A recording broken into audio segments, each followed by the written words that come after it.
So as a result of such shifts, all actors of the South Caucasus may find themselves into the geostrategic trip. So I made this picture in Maine, and this is lobster strips, so we are like there. Georgia completely losing Abkhazia and South Ossetia, and in the conditions of the chronic international stability falls into the serious economic dependence from Turkey and Azerbaijan. In this context, one should not expect serious shifts in Armenian-Georgian relations toward cooperation or toward the minimizing of mutual disagreements and problems, even on the background of deep crisis in Russian-Georgian relationship. Abkhazia in South Ossetia, in status of the half-recognized states and as the military supplement of Russia, can face serious internal political crisis in the medium perspective. Authoritarian Azerbaijan, conducting the complementary policy, will use the factor of energy resources and the threat of increasing Islamic fundamentalism to demonstrate its importance to the West and Russia, and getting political and diplomatic dividends for restoration its territorial integrity. At the same time, the public opinion is prepared for the necessity and inevitability of the resumption of the war for Karabakh. Armenia, going for the normalization of relationship with Turkey, in case of transformation of the Armenian-Turkish dialogue into the phase of protracted jump, can complicate the process of settlement of the Nagorno-Karabakh conflict, despite numerous statements of its leadership and foreign forces concerned that there are different processes. At the same time, taking into account that Georgia is now in the extremely difficult internal political situation, there is some tiny possibility to increase the level of the Georgian-Armenian relations and demand realization of development programs in Javak from the Georgian government. In addition, Armenia faced a serious internal political crisis, which has led to the split of its society and reducing potential for resisting the external pressure. Nagorno-Karabakh, in the status of unrecognized state, is trying to find a formula for recognition of its right to existence. And finally, I am, as an Armenian analyst, trying to survive this long presentation. I will be ready to answer your questions after 1-2 minutes break for water. Thank you.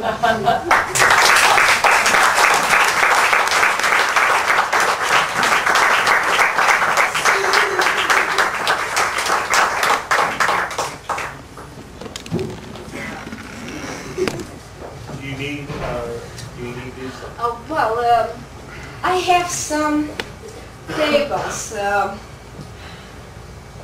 So I took all these figures from one source to be very clear and precise in the assessment. This is CIS sources for Georgia, Armenia, and Azerbaijan.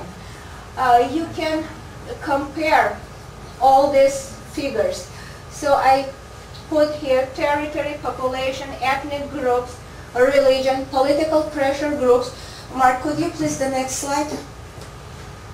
So this is GDP, budget, level unemployment, military expenditures, and internet users. So you can just compare all these figures, and you will see that the situation as a whole in this very region is really very hard for each of stakeholders of it. And well, in normal cases, all these three states should be interested in regional cooperation, but no one of them is interested in that.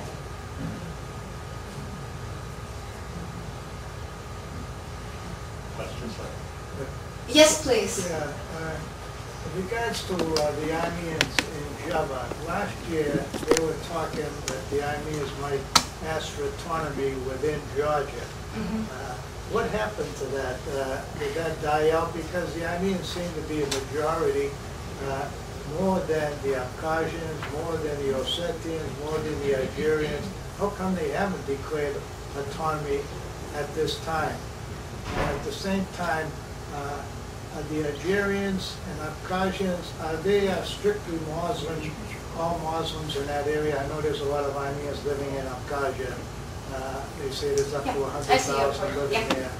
But I just can't understand why the Armenians in Javak haven't declared autonomy. They seem to be a majority. I understand there's up to 500,000 Armenians living not only in Javak, but up in Tiflis and whatever.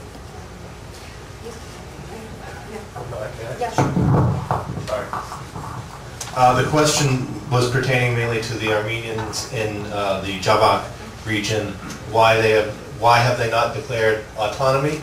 And the second part was pertaining to the Abkhazians and Ajars, about they are Muslim or not Muslim. I believe they're leftover Muslims from the old Turkish Ottoman Empire. And what is the percentage of Muslims living in Georgia today? Well, thank you very much for your question. So I will try to answer as precise as I can. So Armenians in Georgia tried several times. They several times applied for Georgian government in different periods, asking for autonomy in Javak.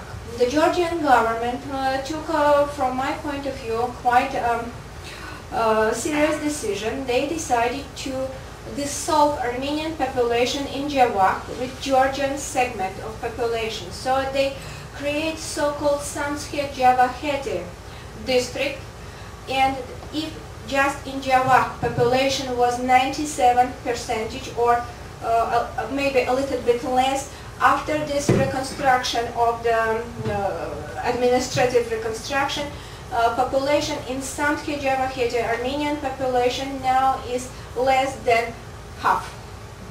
So it was intentionally made decision to just to express, yeah. And then there is also another factor. It's factor of so-called Turks, Meskhetian Turks, which was during Soviet time, during Stalin time. They were sent to Central Asian states, and now according to the rules of Council of Europe, they can return to their historical land, partly to the Javak. So it's another question. You asked me about, so you know, Armenians cannot apply now for autonomy. It will be means to broker another war. And Armenians, if they apply in Javak for autonomy, they have no chance to return. They never come to Armenia. They will go to. They will move to Russia. It's in best option. They will move to Russia, and this means that we will completely lose Javakheti Armenians and Armenian diaspora in Javak. As for Armenians in Tbilisi, in Tiflis, the population, Armenian population there is getting less and less.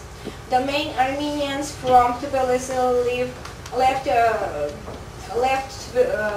Tbilisi, the capital, during 1994-1995.